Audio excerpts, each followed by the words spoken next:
자, 얘기 본격적으로 해보겠습니다. 이종우 실장 나오셨습니다. 어서 오십시오. 네, 안녕하세요.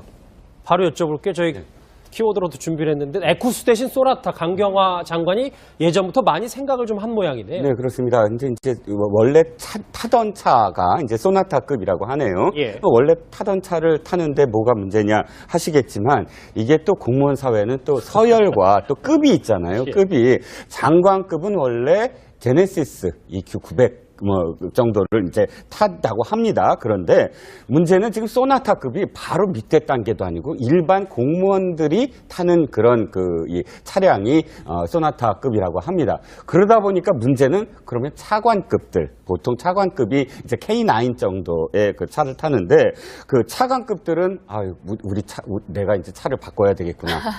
외교부만 해도 차관급이 꽤 많거든요. 그러면 상당히 고민들을 하고 있다는 그런 후문입니다. 예, 실제로 허 교수님 청와대에서 근무도 하셨는데 이렇게 장관급이 차를 소나타를 타버리면 밑에 직원들은 어떻게 해야 되나요? 아니, 개인은 무슨 좋은 이제 의지를 이렇게 밝히는 건 좋은데 사실은 굉장히 이래 되면 혼란이 오는 게 사실입니다. 물론 이제 차를 또 자신의 선호라든지 어떤 의사 때문에 이렇게 바꿀 수는 있는데 예. 그럼 차관이나 밑에 7들은 어쩌란 말이냐 이런 또 어려움이 생기거든요. 그렇기 때문에 이제 공직사회라는 것은 개혁이나 이런 걸 할 때 이런 상징적 이런 조치보다는 내용으로 승부하는 것이 더 맞지 않는가 하는 그런 생각을 갖는 게 사실입니다. 사실은 차를 뭐 타는 게 그리 중요하겠습니까? 그렇죠. 그거보다는 일로서 승부해서 성과를 내는 게 더 중요한데 다만 그는 이제 의지를 차로서 표현한 건데 그런 표현 자체를 나쁘다 할 수는 없지만 예. 그것이 또 다른 혼란을 가져다 주는 것은 썩 좋은 일이 아니다. 지금은 그것보다는 한미 정상회담이라든지 그렇죠. G20 회담을 위한 일에 집중할 때가 더 아닌가 이렇게 봅니다. 일성 강경화 후보자로 외교부로 출근해서 이렇게 얘기했습니다. 목소리 들어보시죠. 이 시대가 요구하는 외교는 국민의 의지가 담긴 외교, 군과 소통하는 외교라고 봅니다. 우리 스스로 그간의 업무 방식과 사고의 틀을 벗어나 쇄신하려는 노력이 선행되어야 할 것입니다. 구태를 비판하며 닮아가기보다는 스스로 변화의 주체가 될 수 있도록 함께 외교부의 미래를 고민하면서 노력해 주십시오. 많이 바꿔보자, 변화의 주체가 되다고 얘기했지만 사실 강경화 장관에게 지금 발등에 불 떨어진 게 이현정 지금 문정인 특보의 폭탄 발언 때문에 수습도 하고 오늘 청와대에서 엄중 경고도 하긴 했습니다만 이게 수습을 강 장관이 할 수 있겠습니까? 그러니까 지금 상당히 어려운 국면이 조성되는 것 같아요. 지금 한미 정상회담이 지금 10여일밖에 남지 않았는데 지금 미국의 문정인 특보의 발언으로 해서 미국 조야의 분위기 자체가 상당히 좀 냉각되어 있는 국면 같습니다.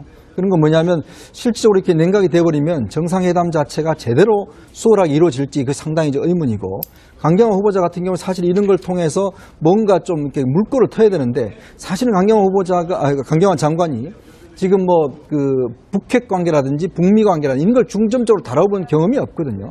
그러니까 그런 면에서 봤을 때는 지금 이 짧은 기간 동안 정상회담 준비를 과연 이제 어떻게 할 것인지 거기에 따라 사실 이 한미 정상회담을 제대로 하느냐 안 하느냐가 굉장히 사실은 좀 중요한 의미지 않습니까? 그러면서 본다면 강 장관의 역량을 진짜 문재인 대통령이 취임식 날 이제 역량을 보여줘야 된다고 이야기했는데 정말 그 역량을 이제는 좀 보여줘야 할 때가 아닌가 그렇게 생각이 듭니다. 예, 일단 야당에서는 본격적인 강경태세에 들어간 모양이더라고요. 그렇죠. 이제는 이 로텐더홀 앞에 그 계단에서 이 편말이라고 하죠. 피켓이라고 하는데 어쨌든 조금 안 어색합니다. 지금 최근까지는 어색했는데 자주 들다 보니까 이제 이제 각이 잡히는 그런 모양새긴 합니다. 오늘 오전 화면이네요, 보니까요. 네, 그렇습니다. 그런데 문제는 이거죠. 어차피 지금 처음으로 강행한 거 아닙니까? 이번 정부 들어서 또 야삼당이 공동으로 똑같이 한 목소리로 안 된다고 하는 장관 후보자를 지금 강행을 했고 거기에 대해서 자유한국당 제1야당이 지금 피켓 시위를 한다. 여기까지는 저는 가능하다고 보고요. 그럼에도 불구하고 어쨌든 이것이 지속될 것이라고 보여지지 않는 게 두 가지입니다. 하나는 한 사람도 사실 사퇴시키지 않은 상태에서 만약에 강경화 후보자를 이렇게 강행 임명을 했다 한다면 더 강할 텐데 목소리가 지금 안경환 후보자가 낙마를 한 시점에서 바로 이렇게 이어지고 그 다음에 슈퍼 수요일이라고 지금 원래 하기로 했었던 지금 어떻게 될지는 아직은 모르겠습니다만 김상곤 후보자나 조대호 후보자, 송영무 후보자의 경우가 또 지금 굉장히 큰 어떤 걸림돌이 그러니까 흠결이 보이고 있다. 이런 상황 속에서 무작정 보이콧만 하는 것이 야당한테 유리할 것인가라는 내부 목소리가 또 있는 것 같아요. 의총에서도 사실은 그런 전략적인 목소리가 좀 있고 해서 예. 피켓 시위는 계속되지 않을 것이다. 이렇게 보여집니다. 예. 그렇군요. 한미 정상회담이라든지 그렇죠. G20 회담을 위한 일에 집중할 때가 더 아닌가 이렇게 봅니다. 일성 강경화 후보자로 외교부로 출근해서 이렇게 얘기했습니다. 목소리 들어보시죠. 이 시대가 요구하는 외교는 국민의 의지가 담긴 외교, 군과 소통하는 외교라고 봅니다. 우리 스스로 그간의 업무 방식과 사고의 틀을 벗어나 쇄신하려는 노력이 선행되어야 할 것입니다. 구태를 비판하며 닮아가기보다는 스스로 변화의 주체가 될 수 있도록 함께 외교부의 미래를 고민하면서 노력해 주십시오. 뭐 많이 바꿔보자 변화의 주체가 되다고 얘기했지만 사실 강경화 장관에게 지금 발등에 불 떨어진 게 이현정 의원, 지금 문정인 특보의 폭탄 발언 때문에 수습도 하고 오늘 청와대에서 엄중 경고도 하긴 했습니다만 이게 수습을 강 장관이 할 수 있겠습니까? 그러니까 지금 상당히 지금 어려운 국면이 조성되는 것 같아요. 지금 한미 정상회담이 지금 10여일밖에 남지 않았는데 지금 미국의 문정인 특보의 발언으로 해서 미국 그 조야의 분위기 자체가 상당히 좀 냉각되어 있는 국면 같습니다.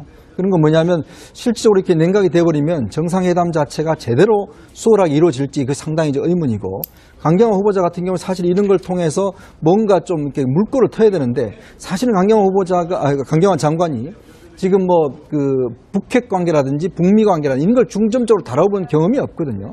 그러니까 그런 면에서 봤을 때는 지금 이 짧은 기간 동안 정상회담 준비를 과연 이제 어떻게 할 것인지 거기에 따라 사실 이 한미 정상회담을 제대로 하느냐 안 하느냐가 굉장히 사실은 좀 중요한 의미지 않습니까? 그런 면에서 본다면 강 장관의 역량을 진짜 그 문재인 대통령이 그 취임식 날 이제 역량을 보여줘야 된다고 이야기했는데 정말 그 역량을 이제는 좀 보여줘야 할 때가 아닌가 그렇게 생각이 듭니다. 예, 일단 뭐 야당에서는 본격적인 강경태세에 들어간 모양이더라고요. 거든요. 그러면 상당히 고민들을 하고 있다는 그런 후문입니다. 예, 실제로 허 교수님 뭐 청와대에서 근무도 하셨는데 이렇게 뭐 장관급이 차를 소나타를 타버리면 밑에 직원들은 어떻게 해야 되나요?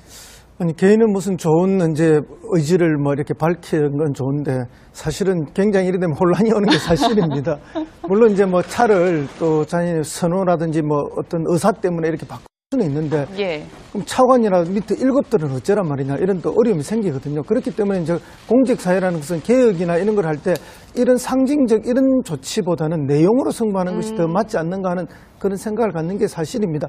사실은 차를 뭐 타는 게 그리 중요하겠습니까? 그렇죠. 그거보다는 일로서 승부해서 성과를 내는 게 더 중요한데 다만 그는 이제 의지를 뭐 차로서 표현한 건데 그런 표현 자체를 나쁘다 할 수는 없지만 예. 그것이 또 다른 혼란을 가져다 주는 것은 썩 좋은 일이 아니다. 지금은 그것보다는 그렇죠. 이제는 이 로텐더홀 앞에 그 계단에서 이 손 편말이라고 하죠. 피켓이라고 하는데 어쨌든 조금 안 어색합니다. 지금 최근까지는 어색했는데 자주 들다 보니까 이제 이제 각이 잡히는 그런 모양새긴 합니다. 오늘 오전 화면이네요, 보니까요. 네, 그렇습니다. 그런데 문제는 이거죠. 어차피 지금 처음으로 강행한 거 아닙니까? 이번 정부 들어서 또 야삼당이 공동으로 똑같이 한 목소리로 안 된다고 하는 장관 후보자를 지금 강행을 했고 거기에 대해서 자유한국당 제1야당이 지금 피켓 시위를 한다. 여기까지는 저는 뭐 가능하다고 보고요. 그럼에도 불구하고 어쨌든 이것이 지속될 것이라고 보여지지 않는 게 두 가지입니다. 하나는 한 사람도 사실 그 사퇴시키지 않은 상태에서 만약에 강경화 후보자를 이렇게 그 강행 임명을 했다 한다면 더 강할 텐데 자, 얘기 본격적으로 해보겠습니다. 이종우 실장 나오셨습니다. 어서 오십시오. 네, 안녕하세요. 바로 여쭤볼게요. 저희 키워드로도 준비를 했는데 에쿠스 대신 소나타 강경화 장관이 예전부터 많이 생각을 좀 한 모양이네요. 네, 그렇습니다. 이제 원래 타던 차가 이제 소나타급이라고 하네요. 예. 원래 타던 차를 타는데 뭐가 문제냐 하시겠지만 이게 또 공무원 사회는 또 서열과 또 급이 있잖아요. 예. 급이 장관급은 원래 제네시스 EQ900 정도를 이제 탄다고 합니다. 그런데 문제는 지금 소나타급이 바로 밑에 단계도 아니고 일반 공무원들이 타는 그런 이 차량이 소나타급이라고 합니다. 그러다 보니까 문제는 그러면 차관급들, 보통 차관급이 이제 K9 정도의 그 차를 타는데 그 차관급들은 내가 이제 차를 바꿔야 되겠구나. 뭐 외교부만 해도 차관급이 꽤 많거든요.